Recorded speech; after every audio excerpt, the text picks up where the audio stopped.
த்ரிஷாவை நான் பாராட்டணும்னு நினச்சேன். இந்த நேரத்தில் ஒரு திரைப்பட நட்சத்திரம் இது எல்லாத்தையும் மீறி முன் வந்திருக்கிற த்ரிஷாவுக்கு என்னுடைய மனப்பூர்வமான வாழ்த்துக்களும் பாராட்டுகளும்.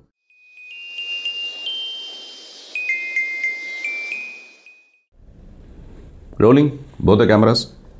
Hello, mic testing 1 2 3 3 3. ஷார்ப்பாக இருக்கா மைக்கு?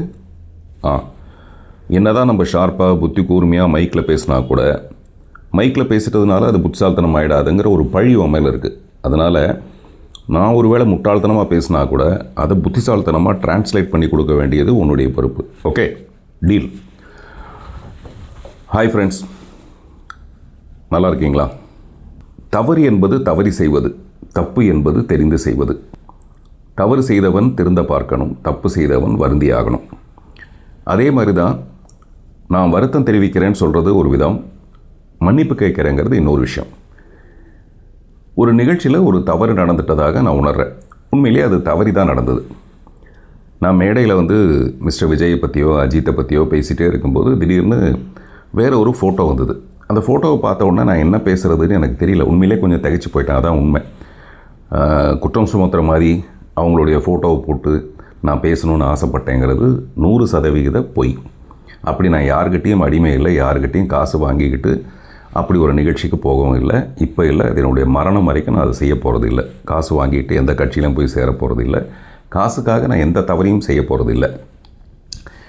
அப்படியே ஒருவேளை இந்த ஃபோட்டோவை போடுங்க நான் பேசுகிறேன் அப்படின்னு சொன்னால், ஒரு மகளிர் தினத்தன்னைக்கு நான் யாரெல்லாம் சொல்லணும்னா, ஒரு வேலு நாச்சியாரை பற்றி பேசலான்னு ஆசைப்படலாம், டயானா சார்ல்ஸை பற்றி பேசணும்னு ஆசைப்படலாம்.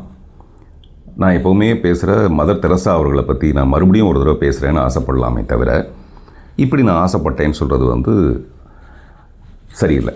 ஓகே, அப்படி அந்த ஃபோட்டோவை பார்த்த உடனே எனக்கு என்ன சொல்கிறதுன்னு தெரியாதப்போ பக்கத்தில் குந்தவைன்னு ஒரு பிரியங்கா சொல்லிகிட்டே இருந்தாங்க.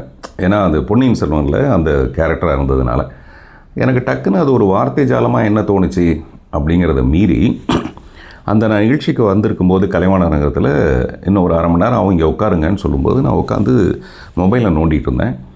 அப்போது திரு அந்தணன், வலைப்பேச்சில் இருக்கிற அந்தணன் அவர்கள் சொல்லிகிட்டு இருந்தார்.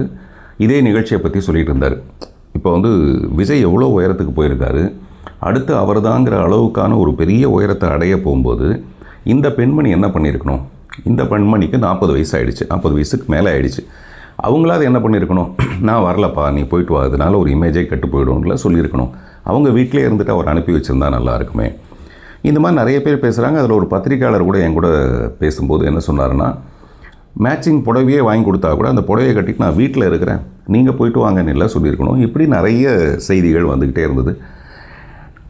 உண்மையான விஷயமே என்னென்னா, திரு விஜய் அவர்கள் கிட்டத்தட்ட ஒரு நிறைய விஷயங்களை கடந்து, அரசியலுங்கிறது சாதாரணமான விஷயம் இல்லை, நிறைய போராட்டங்களை சந்திக்க வேண்டியதாக இருக்கும். அதெல்லாம் சந்தித்து கடந்து வந்துட்டு இருக்கும்போது கரூர் பிரச்சனையில் கூட அவருக்கு ஏற்படாத ஒரு பெரிய, கரூர் பிரச்சனையில் விமர்சனங்கள் வந்ததே தவிர அவருக்கு இவ்வளோ பெரிய பாதிப்பு வராத அளவுக்கு இருந்தது. இவ்வளோ பாதிப்புக்கும் காரணமான ஒரு நிகழ்ச்சி, அந்த நிகழ்ச்சியில் இந்த பெண்மணி கலந்துக்காமல் இருந்திருக்கலாம் அப்படிங்கிறது என்னுடைய அடிமனசில் இருந்தது. பட் அதை நான் சொல்கிறதுக்காக அந்த மேடைக்கு போகல.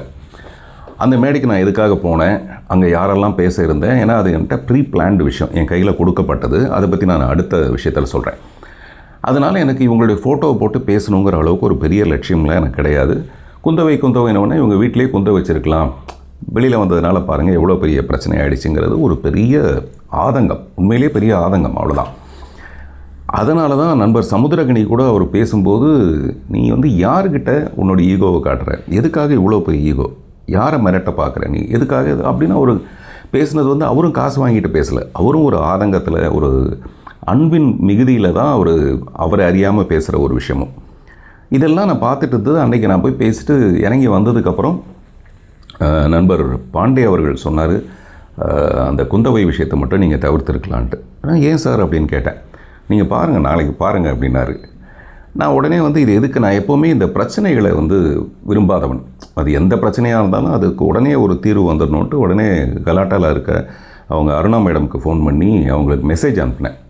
நைட்டு ரொம்ப நேரம் ஆகிடுச்சு, அப்போ நான் அவங்களை கூப்பிடக்கூடாதுங்கிறதுக்காக மெசேஜ் அனுப்பி, தயவுசெய்து அதை டெலீட் பண்ணிவிடுங்க, அது எதுவுமான எதிர்விதமான விஷயத்தை எதுவும் ஏற்படுத்திட வேண்டாம்னு சொல்லிவிட்டு சொல்லிவிட்டு காலையில் பார்க்குறேன். காலையில் பார்த்தா வேறு ஏதோ ஒரு வீடியோ மூலமாக அது வெளியாக இருந்தது. அது என்ன மாதிரியான ஒரு பெரிய பாதிப்பை போக போக ஏற்படுத்திச்சுன்னா, நான் சொன்னது வந்து ஒரு பெண்மணியை பற்றி, ஒரு 3வது மனுஷியை பற்றி, எனக்கு சம்மந்தமே இல்லாத ஒரு 3வது மனுஷியை பற்றி. இந்த பிரச்சனையில் மொத்தம் 3 பேர்னு எடுத்துக்கிட்டால், முதல்ல வந்து என்னுடைய அன்பு நண்பர் விஜய், அவருடைய வளர்ச்சியை பார்த்து நான் ரொம்ப சந்தோஷப்படுற ஒரு நண்பர். 2வது இடத்துல அவருடைய மனைவி இருப்பாங்க. இன்னமும் கோர்ட்டு தீர்மானிக்காத வரைக்கும், இப்போ வரைக்கும் அவங்க மனைவி தான், அந்த முக்கியமான ஸ்தானத்தில் தான் அவங்க இருக்காங்க. ஸோ இந்த 3வது மனுஷியை பற்றி நான் பேச வேண்டிய அவசியம் இல்லை. ஆனால் நான் சொன்னது 3வது மனுஷியை பற்றி. அவங்கள வீட்டில் இருந்திருக்கலாம். ஆனால் இது எல்லாமே பெண்களுக்கு எதிரான ஒரு விஷயம். பெண்கள் எல்லாமே வீட்டுக்குள்ளேயே இருங்க அப்படின்னு சொன்ன மாதிரி ஒரு கருத்து வந்து நிறைய பேர் அதை பதிவு செஞ்சதுக்கப்புறம் எனக்கு ஒரு கஷ்டம் வந்துருச்சு.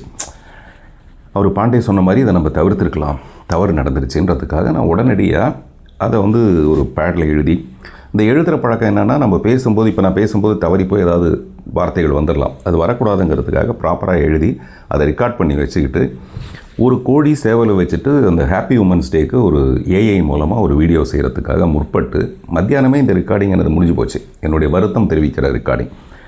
ஆனால் அது ஏஐ முடிகிறதுக்கு ராத்திரி 8 மணியோ 9 மணி ஆகிடுச்சு. இதெல்லாம் நான் பதிவு பண்ணி போடும்போது பை த டைம் எனக்கு அந்த ட்வீட் ஒன்று வருது. அந்த ட்வீட்டில் வந்து ஆர்கனைசர்ஸ் வந்து சொன்னாங்க, எனக்கு இந்த மாதிரி இவரே விரும்பி அந்த ஃபோட்டோவை போட சொல்லி அப்படின்லாம் வந்தோடனே நான் வருத்தம் தெரிவித்தது ரொம்ப சின்சியராக, மனப்பூர்வமாக தான் தெரிவித்தேனே தவிர, இப்படி ஒரு ட்வீட் வரப்போகுதுன்னு தெரிஞ்சு தான் நான் வருத்தமே தெரிவிச்சிருக்க மாட்டேன். அதை பார்த்ததுக்கப்புறம் எனக்கு மனசில் ஏற்பட்ட விஷயம், இன்றைக்கி நான் இப்படி ஒரு வீடியோவை பண்ணணுங்கிற ஒரு உத்வேகத்தை எனக்கு ஏற்படுத்தியிருக்கு. ஹாய் ஃப்ரெண்ட்ஸ், இது சற்றே நீண்ட பதிவு தான். காரணம், ஒரு 3வது மனுஷியோட ஒரு 3ஆம் தரமான ட்வீட், அது எனக்குள்ளே ஏற்படுத்தின ஒரு பாதிப்பு. என்னுடைய செயலுக்கு அவங்க கருத்தை தெரிவிக்கக்கூடாது, எதிர்ப்பு தெரிவிக்கக்கூடாதுன்னு நான் சொல்லலை. ஆனால் சமீப காலங்களில் அவங்கள பற்றி வந்த கொச்சையான, மிக அசிங்கமான நிறைய கருத்துக்கள் இங்கே இருக்குது, பொதுவெளியில் இருக்குது. ஒரு கட்சியோட தலைவர் உட்பட அவங்கள பேசின விஷயங்களுக்கு, விமர்சனங்களுக்கு எல்லாத்துக்குமே அவங்க பதில் சொல்லியிருந்தாங்கன்னா நான் இதை வரவேற்றிருப்பேன். எதுக்குமே சொல்லாமல் எனக்கு மட்டுமே அவங்க கண்டனத்தை தெரிவித்ததுனால நான் வந்து வருத்தம் தெரிவிக்கிறேன்னு சொன்னதே தப்புன்னு நிறைய பேர் கண்டனம் தெரிவிச்சிருக்காங்க. நீங்கள் ஏன் சார் வந்து அதுக்கு வருத்தம் தெரிவிக்கணும், நீங்கள் ஏன் அதை மன்னிப்பு கேட்கணும்? அதில் நிறைய குரூப் ஆரம்பிச்சிருக்காங்க. வி ஸ்டாண்ட் வித் பார்த்திபன் ஒரு ஹேஷ்டேக்லாம் ஆரம்பிச்சிருக்காங்க. அந்த நண்பர்கள் எல்லாருக்கும் நன்றி. காரணம், இது என் நன்மைக்கு பக்கத்தில் நீங்கள் இல்லை, உண்மைக்கு பக்கத்தில் இருக்கீங்கன்றதுக்காக நான் உங்களை பாராட்டுறேன்.